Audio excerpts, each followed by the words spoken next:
Bueno, continuamos con el tema 2 y vamos a hacer el ejercicio número 9 de la hoja de problemas que os he entregado, que es un cerramiento donde tenemos que calcular la densidad de flujo de calor que lo atraviesa y luego las temperaturas en las interfases. En el vídeo anterior del intercambio calorífico a través de una tubería veíamos un ejercicio donde ya empezaba a calcular las temperaturas en las interfaces de la tubería. Y este es el ejercicio que os decía ahí que interesa hacerlo antes, ¿vale? En este problema tenemos un cerramiento con una serie de materiales, voy a ponerlo aquí, y con unos espesores, ¿vale? Tenemos hasta E materiales, tenemos A, B, C, D, E. A, B, C, D, perdón, hasta E materiales. Y bueno, esto es el interior, que la temperatura en el interior es de 20 grados centígrados y la temperatura en el exterior es de 35 grados centígrados. Nos encontramos en un caso de verano donde el flujo de calor va a ir desde fuera hacia adentro, el flujo de calor o la densidad de flujo de calor. Bien, lo que tendríamos que hacer en verano, si queremos mantener esta temperatura constante de 20 grados dentro de la casa, es pues el calor que nos está entrando por unidad de tiempo y por unidad de superficie, sacarlo con nuestro aire acondicionado, que lo que será aportando frigorías, pero como decía, una frigoría es simplemente quitar una caloría, es decir, es sacar este calor que está entrando para que se mantengan las condiciones constantes, ¿vale? Entonces, en este ejercicio 9 se os facilita pues las conductividades. En el ejercicio aparecen dos cerramientos. En el primero, este que aparece aquí, en el segundo se intercalan estos dos materiales. Eso es para que veáis cómo el flujo de calor, digamos, es el mismo, independientemente, porque la resistencia térmica va a ser la misma. Cuando calculemos esta densidad de flujo de calor, vamos a tener incremento de temperatura partido por la resistencia térmica, siendo esta resistencia térmica, como hemos visto en numerosas ocasiones, pues la suma de los espesores partidos por las lambdas. En este problema en concreto, el enunciado te dice, en la parte final, dice, nota, utilizar la inercia térmica, tal, bueno, en algún sitio os dice que supongamos despreciables los fenómenos de convección y radiación. Y si no lo dice, en este problema voy a suponerlo despreciable. ¿Qué significa que supongamos que despreciamos esos fenómenos? Pues que la H del interior, aquí tendríamos el sumatorio de igual a 1 hasta n de los espesores partido por las lambdas, más 1 partido por la H del exterior. Estas H's, estos fenómenos vinculados con la convección y la radiación, en este problema se nos dice que los supongamos despreciables. Eso es que no van a estar estos términos, entonces la temperatura en el exterior va a ser igual a la temperatura en la superficie exterior. No va a haber ninguna resistencia que haga que esa temperatura sea distinta, ¿vale? Eso en algunos problemas lo puede haber y en este pues no lo hay. Entonces la resistencia térmica nos queda simplemente pues el sumatorio de estos espesores partidos por las lambdas, ¿vale?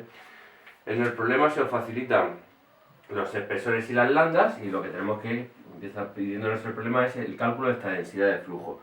La densidad de flujo va a ser igual, ¿vale? Mirad, aquí tenemos el incremento de temperatura entre 35 y 20, son 15. He obviado este signo menos, no lo he puesto porque en principio sería menos, temperatura final 20, temperatura inicial 35, pues menos 15, sería 15, ¿vale? Esto es lo que os digo, pasemos del signo menos y pongamos aquí el valor absoluto.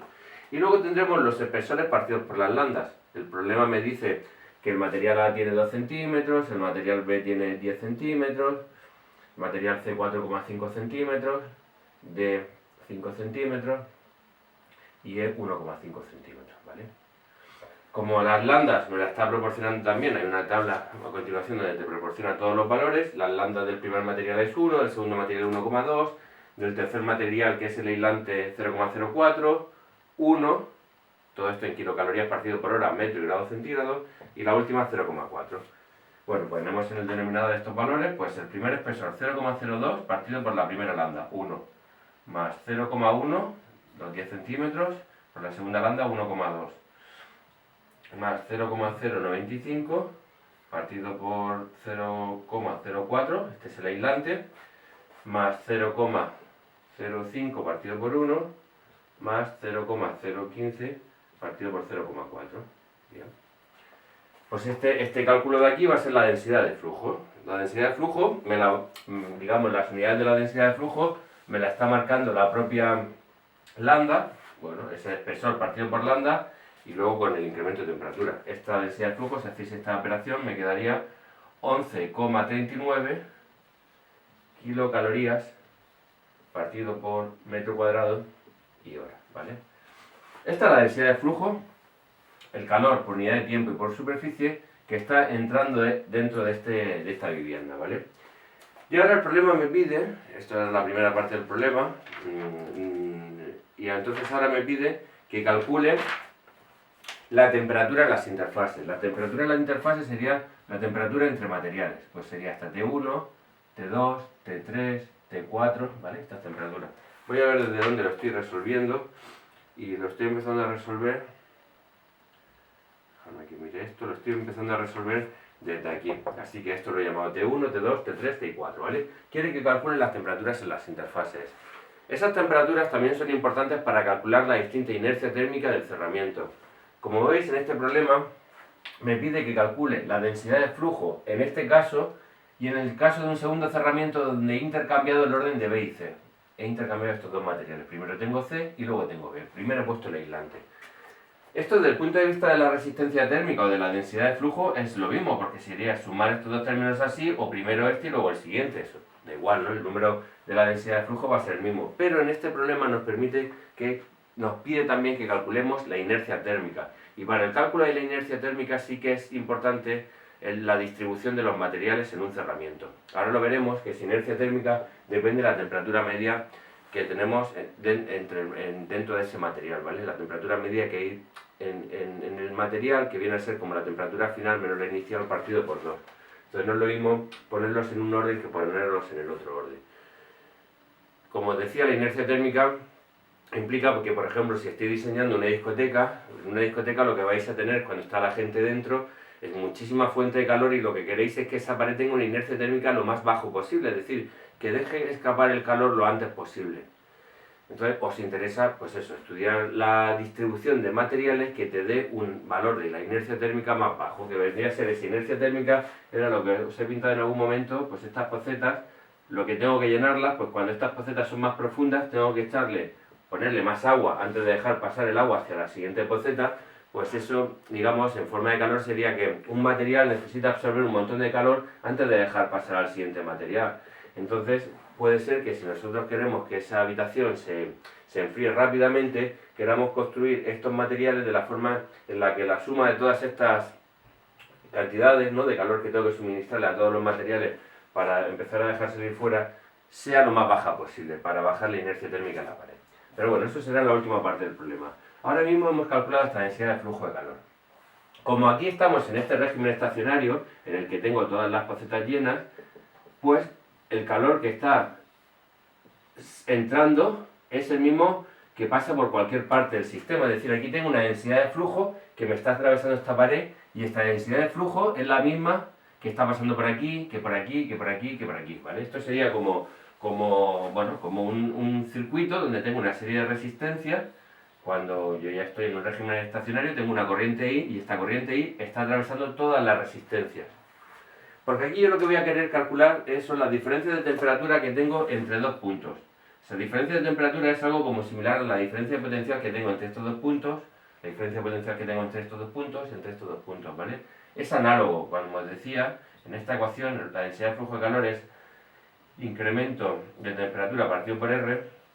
Esta ecuación tiene cierta analogía con la intensidad, es igual a la diferencia de potencial partido por la resistencia. Entonces, como hacéis en el instituto, podéis calcular la diferencia potencial entre dos puntos, pues simplemente, ¿cómo calcularía la diferencia entre dos puntos? Pues la intensidad, que es la densidad de flujo, por la resistencia que tenga entre esos dos puntos. Aquí sería I1, R1, R2, R3. En este caso, las resistencias que tengo entre estos dos puntos, por ejemplo, entre estos dos puntos tengo la resistencia que será su espesor, 0,02, partido por su lambda, que era 1. Esa es la resistencia térmica que tengo entre estos dos puntos iniciales. Entre los siguientes puntos, entre estos dos puntos, ¿qué resistencia tengo? 0,1 partido por 0,2. O sea, cada espesor partido por lambda está vinculado a la resistencia de cada uno de estos materiales, siendo la densidad de flujo constante, ¿vale? Entonces, lo que voy a hacer ahora es calcular la diferencia de temperatura que tengo entre cada dos puntos, ¿vale? Sabiendo que esta densidad de flujo es constante. Pero eso lo voy a hacer en el siguiente vídeo, ¿vale? Así que esperamos al siguiente. Suscribirse, activar la campanita, darle un buen like, like, like, like, like.